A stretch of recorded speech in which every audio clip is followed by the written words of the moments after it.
What I wanted to do for the hotel corridor sequences was to try to choreograph an entire fight sequence in a way that I hadn't seen before.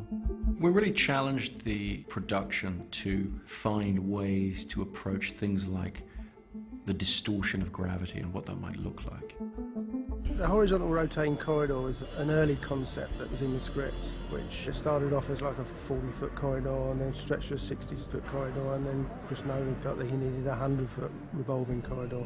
After we determined the methodology for rotating the sets, which was basically suspending the set in these huge rings, Chris Corbould had one of his engineers work with us initially on what size the rings needed to be and how they were going to function, because there was an enormous amount of structural steel that needed to be welded and formed months ahead of when the set needed to be built. There was a series of, I think, 8 30-foot diameter rings which were all joined together, and each one of those rings was rotated using an electric motor via camshafts and drive wheels. The whole thing had to be built to close tolerances, because if it was out or if the rings weren't totally round, it would have given us all sorts of problems. It would have created vibrations and bumps, and the main thing about it was the accuracy in actually fabricating the rig. I mean, the idea of using a centrifuge to manipulate gravity, it's been done on various films, most notably Kubrick's 2001, and I like the idea of repurposing that technology and really trying to choreograph an entire fight sequence and camera movement and all the rest. Really do something that could be completely in camera in a way that I hadn't seen before. That was 2 RPM. We're going to wind it up to about 3 or 4 now. I think we're going to need that to get the gag in one cut. We'll see how comfortable they are. With any of the sets that required this movement, all the equipment had to be locked into the set. It either had to rotate with it if it made sense, or the set would rotate out of the light. So it did require a lot of planning on my part in order to determine what was going to happen with lights when the set moved, and what was going to happen with the camera. Is the camera separate from the set, or is it actually rotating with the set? From a technical standpoint, the rotating corridor was a challenge, just in how do you provide power to run lights on a set that's spinning freely 360 degrees. There's a thing called a slip ring. There's an outer ring and an inner ring, and the cables providing the power go into one ring, and then the cables going into the set are on the other ring. And there's a series of copper brushes that go within that and transfer the electricity from one to the other, and it can just rotate freely. I mean, we just had to design one large enough to handle the amperage that the set was going to draw. So that was specially made for us and installed on the set.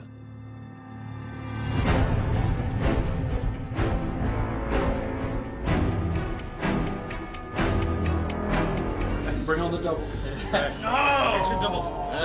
Joseph Gordon-Levitt had, I think, probably only about 2 weeks rehearsal, and he honestly was fantastic, and he attacked it with such excitement and enthusiasm, and he was determined to do it all himself, and it really, really pays off. He had to be able to adapt his body to all these different orientations, all these different rigs on a daily basis. And I got him in early and warned him how much physicality was going to be required of him and how much he was going to have to do on a daily basis. And the truth is, I've never seen an actor rise to something in quite that way. Every single shot in the film, except for one very quick shot, is him rather than a stunt performer. I saw this movie as sort of a technical challenge acting-wise. I had to work out, though, just to be fit enough to pull all this stuff off, because it was really hard, and it was all day long, and I wanted to do it for real, and I didn't want the double to do it, and because I wanted to do it. This is like so much fun. I was definitely more physically in shape than I've ever been in my life. You have to have the right mindset and the right physicality to do it. If you start looking outside, you get motion sickness, you do physically get disorientated, so it's keeping inside of this environment. And I mean, the director tried it, I tried it. It was not easy, and he far exceeded what we did. And I spent just a couple of minutes on one of these sets rotating, and what it does to your brain is extremely difficult to operate with. Your whole sense of up and down, your sense of scale, your sense of orientation immediately dissolves as soon as the set starts moving. But he really put in the hours with Tom Struthers and the other stunt guys to learning how to gracefully operate and perform these sequences within that. He makes it look effortless, and that's what makes the thing work.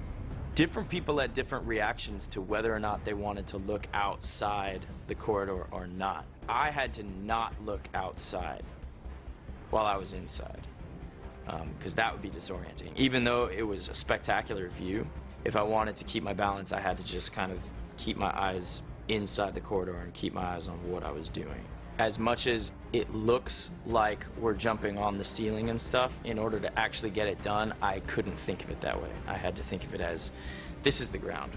Okay, now this is the ground. Okay, now this is the ground. And that was the game you had to play. It was just the ground was always moving under you.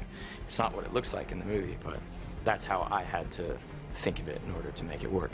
Are you good to go again? If you're doing something physical, the performance can sort of take care of itself. If you just concentrate on the physicality and doing it and getting done what you need to get done physically, it'll all just happen. So in the corridor, on the wires, but it was plenty physically hard enough to inspire a performance without trying to look like I was straining.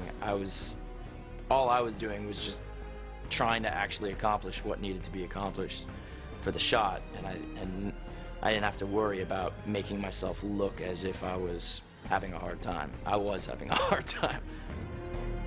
I remember when I saw the footage from that scene, it really is stunning, and we did elect to play it in one shot simply because our immediate response when you first see the footage is it just doesn't look possible. It's very clever.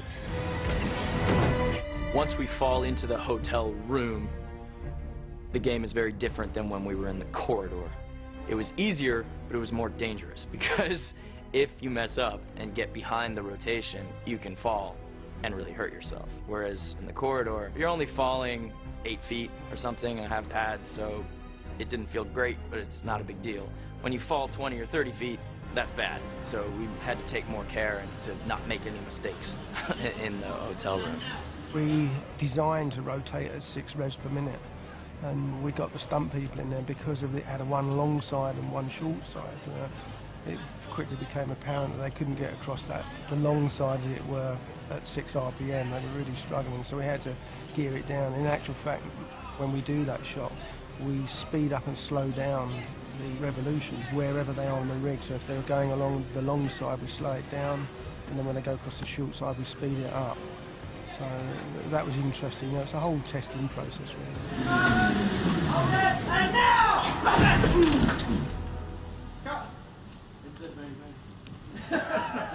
I picked up the gun as he's coming at me and I go, bang, bang! I said bang, bang.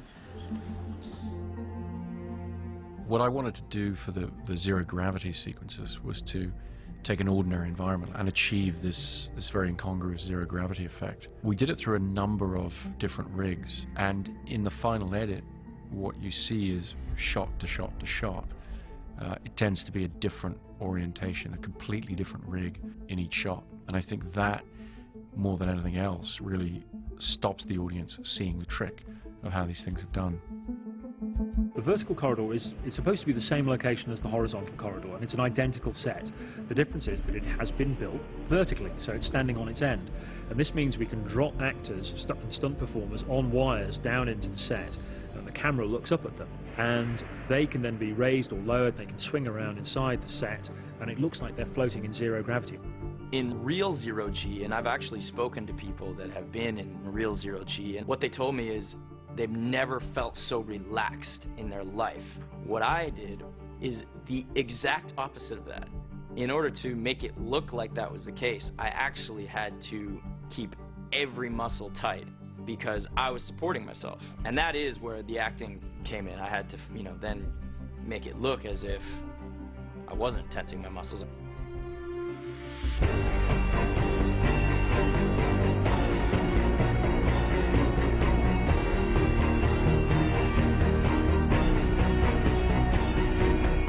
It was an extremely collaborative thing, and we were all really just kind of figuring it out. So many action movies now, and it's all done on computers later, whereas these scenes that we did, it was so well thought out. It's just things revolving, and it's up to me to keep my balance, and we did the performance, and they shot it, and that's that. I love that.